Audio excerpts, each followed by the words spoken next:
Hello everyone, Mr. McKeever here, and today we're going to talk about what the Cold War looked like after the Vietnam conflict.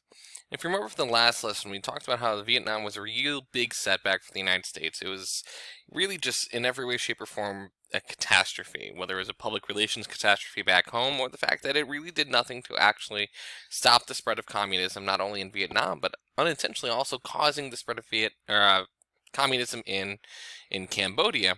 But it forces the United States to change its approach when it comes to the Cold War. If the United States is still going to go out of its way to stop the spread of communism, it needs to develop new tactics enabled to do so. And what we see is really a focus now on the intelligence organizations that come from both the United States and the Soviet Union. In the United States, we'll have the CIA, known as the Central Intelligence Agency. It will do things such as trying to assassinate leaders around the world who are supporting of communism, like what we see in Fidel Castro's case, where the United States quite literally hundreds of times attempted to remove him from power, or its attempts to steer certain governments, like the situation in Iran, where we supported the Shah of Iran, even though he was an incredibly unpopular leader, because of his anti-communist efforts versus the KGB, which is their equivalent of CIA, their intelligence organization, that also will fund and carry out assassinations of leaders around the world, as well as, funding wars in both India and Egypt in order to create discord and hopefully bring communism to those areas. So there are tons of strategies that are in play as we talk about this. Different things that these different governments are going to try to do in order to really, stick it to the opposing side. And we're going to try to approach some of these, but as you can see, some of them are pretty straightforward. Part of the idea of foreign aid is that you're really trying to encourage developing positive relationships. So when you spend money in order to, help a government out, you're hoping to prevent instability and develop a good positive relationship. Sometimes it's in propaganda, so trying to wage a war of words to make people not want to, join the opposing side, whether that is the Soviet Union using propaganda to really dispel what capitalism is, or the United States using propaganda to really kind of bring to light some of the challenges that communism has, or really vilify Joseph Stalin and his followers. Or it's the use of spies and espionage, or this concept of brinkmanship. And we're going to explain what brinkmanship is here in a second. But these are some of the various different things that are happening as part of these new strategies. Again, we're not seeing that direct fighting and warfare that we once did. That ended with the Vietnam War. It's going to be much more smaller covert actions. So let's start walking through this. The area that we see all of this taking place in is going to be what we call the Third World. So the world, as part of these political strategists during this time period, started classifying the world into really three different economic sectors.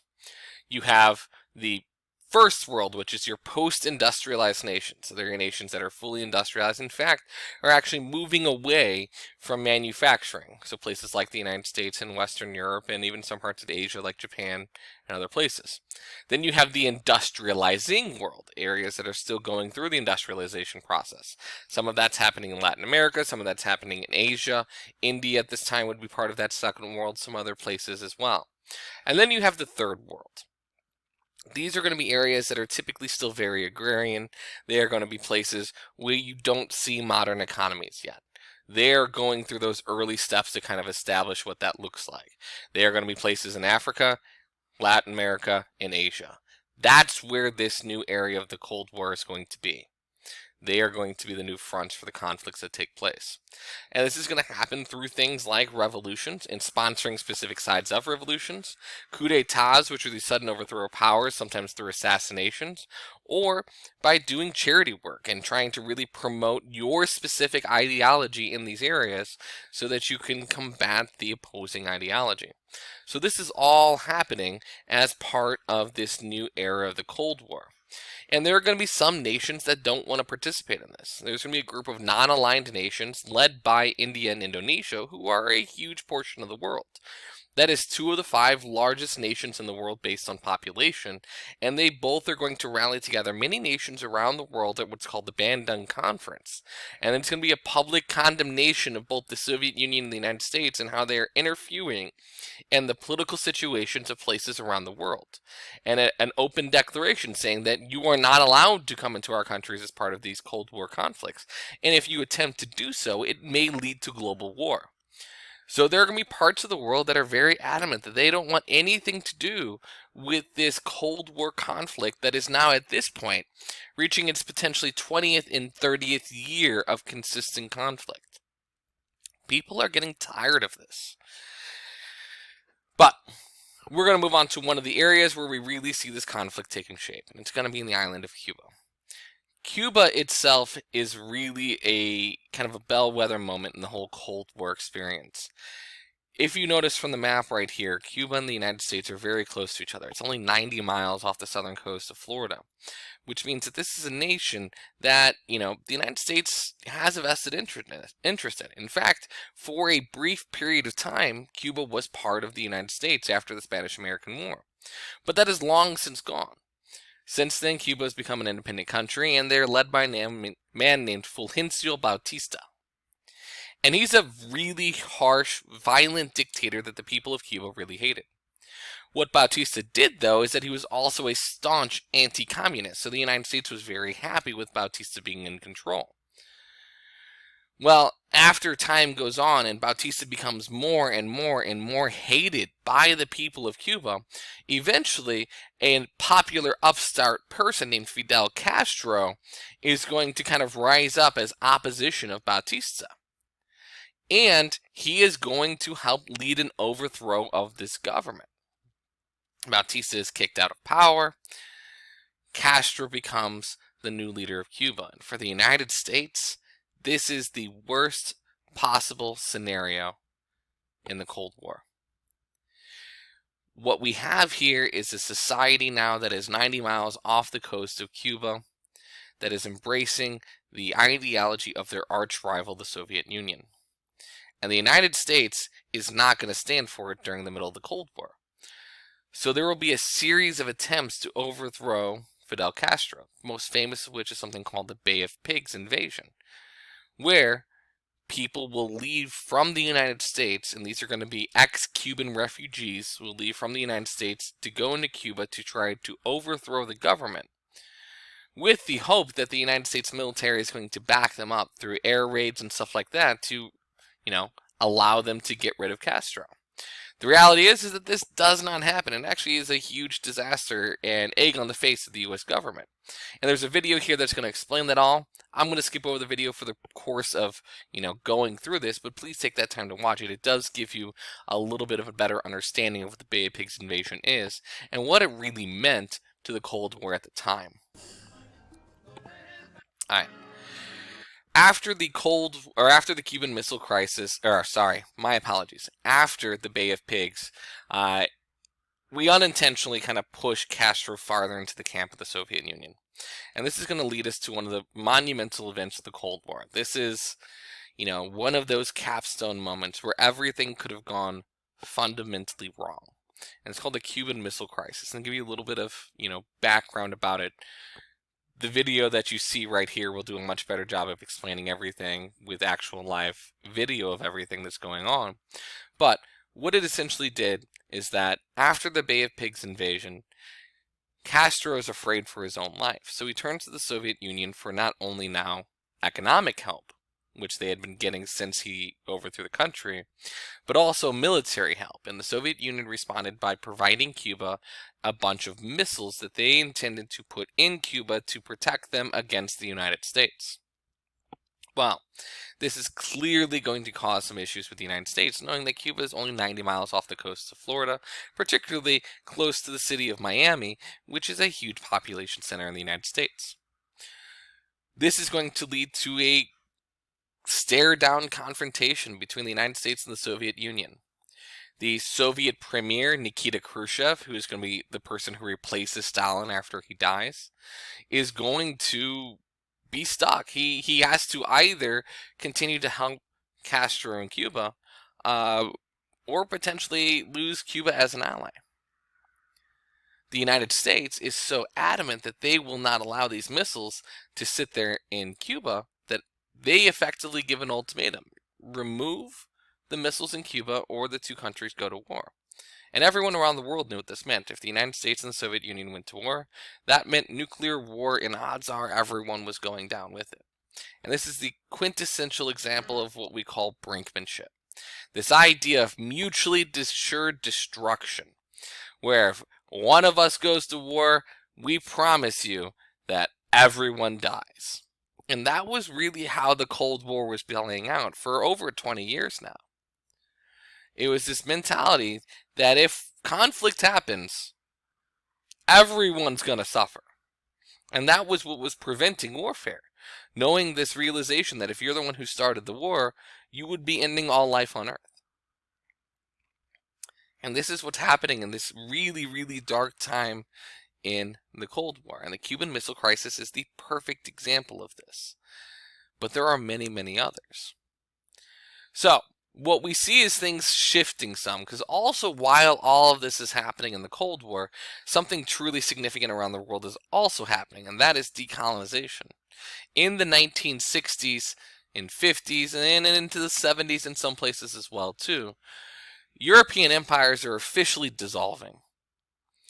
Countries that had controlled areas in Africa, in Asia, in Latin America are finally giving up control of those colonies to the native populations of people that were there. And this is a huge moment in global history. The great British empires and French empires and all these huge, massive political organizations that had existed for hundreds of years are finally going to give up control back to the peoples who lived there. And this is a huge moment not only in the Cold War, but also in just the period of global history, because imperialism is finally coming to an end. One of the areas where we see the first progress towards freedom is going to be the Middle East. And we talked about at the end of World War I, the British and the French parceled up parts of the Middle East. They established these different mandates. You had Syria, Mesopotamia, and Palestine. Well, they're going to move out of the Middle East, but they're going to make one more significant change to the Middle East before they go. After the Holocaust had taken place, and after people started to finally coming to the realization that the atrocities that took place amongst the Jewish populations in the war, there was a much stronger push now for the creation of a Jewish homeland. Now, this sentiment had been there for a long time. We can go all the way back to the 1800s and the Zionist movement to want to be able to have people go back to the area around Jerusalem. But even in the 1900s, after World War I, there was a strong movement of people within the British government to create a Jewish homeland. And this was the Balfour Declaration. A British official was like, this is the place where we need to do this, and this needs to be a priority of the British government. Well, after the Holocaust takes place, that is finally going to come to fruition. We're going to skip that video. It talks about things. It's a relatively biased video, though, so you're getting a very, one-sided perspective of the situation there. But what ends up happening is that Israel is carved out of the Mandate of Palestine. And from there, the rest of the Middle East is granted its freedom. Syria becomes its own independent country. Lebanon becomes an independent country. Iraq becomes an independent country. All of these countries are granted their own citizenship and independence. But now you have this interesting and conflicting scenario of what's happening in the area formerly known as Palestine, with the creation of a new Israeli state, as well as a pre-existing Palestinian people that had been there since approximately 600 AD. So that conflict is clearly still going to be an issue in modern day today. It has not been resolved at any way, shape, or form. The situation in India is going to be a little bit similar, but also a little bit different as well too. The British finally give India back to the Indian peoples that were there after a series of rebellions against the British control over the area. Originally, the Rowlatt Acts are trying to stymie the control of the native populations of India, the Indian people themselves, by preventing them from getting together and organizing. Well, this clearly made the people of India increasingly upset at the time that it took place. And then with what is called the Amritsar Massacre, where a religious ceremony ends up being upset by the British military, and thousands of people who were there for a religious ceremony are massacred, we see now the full Indian independence movement take place. This is where we introduce the story of Mohandas Gandhi. Now, there's a lot of clips in this presentation about Gandhi and trying to tell a little bit of the story about him. You can watch these at your own freedom and do so. But moral of the story here is that through the efforts of both Mohandas Gandhi and Jawaharlal Nehru, India eventually gains its independence. This is a huge moment, but it's also not the full end of the story. The last piece of the Government of India Act established that India itself is going to be freed, the full territory of it. But they are going to divide India into two pieces. One piece of India is going to be for the Hindu populations of India. That is the nation that we know as India today. The other portion of India is going to be separated into the nation that we know as Pakistan today, and that is for the Muslim portions of India. And this creates mass chaos in the region because this area had been together for hundreds of years. And a forced migration of Muslim people was enacted. People were told if you don't leave India within a certain amount of time, you're going to become part of a disenfranchised minority within the country. So you saw these mass migrations of people panicking, uprooting their entire homes, trying to flee to Pakistan. And it led to violence and unrest. And today we still have unrest between India and Pakistan today. And while we still have unrest in the Middle East with Israel and Palestine, the situation between India and Pakistan is a little bit more complex and significantly more dangerous because both of those nations are nations fully equipped with nuclear weapons today. Which means that tension that is created through this Government in India Act as part of the decolonization process is really terrifying still in the global dynamics of the world. All right, more stuff about Gandhi. Moving on. All right, the last piece of decolonization that we're going to talk about today is going to be African decolonization. The situation there is that if you remember, there's a lot of Africa under European control. As late as 1950, there were only 4 parts of Africa that were independent. Now, we had talked before about Ethiopia and Liberia being independent. Well, between that time of World War I and 1950, we also see Egypt and South Africa join them. But within the next 15 years, almost all of Africa will receive its independence. Only a few small pieces will be left, and by 1970, all of Africa will be free. And this is a very, very, very, very fast process of decolonization. And it actually leads to some additional challenges that we'll see in areas of Africa. Because of how quickly European countries picked up everything and left, there were very few structures in place for the governments that take control. These areas, in many cases, had never experienced democracy before, and we'd already talked about before how the struggles of democracy in areas had never experienced before. So we see a lot of areas of Africa really struggle over the course of the next 50 to 60 years to put things together.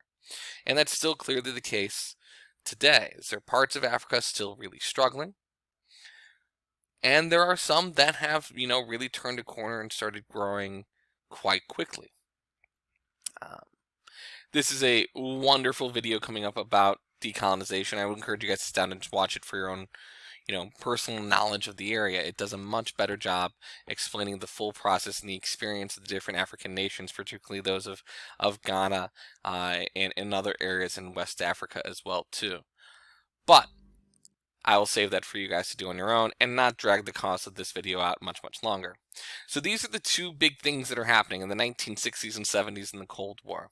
We are seeing a movement away from the direct conflict of Vietnam and Korea and to these more CIA, KGB covert actions, as well as the decolonization of the world and the ending of imperialism. So this is a huge transitional period in the entire 20th century that Europe is directly tied to.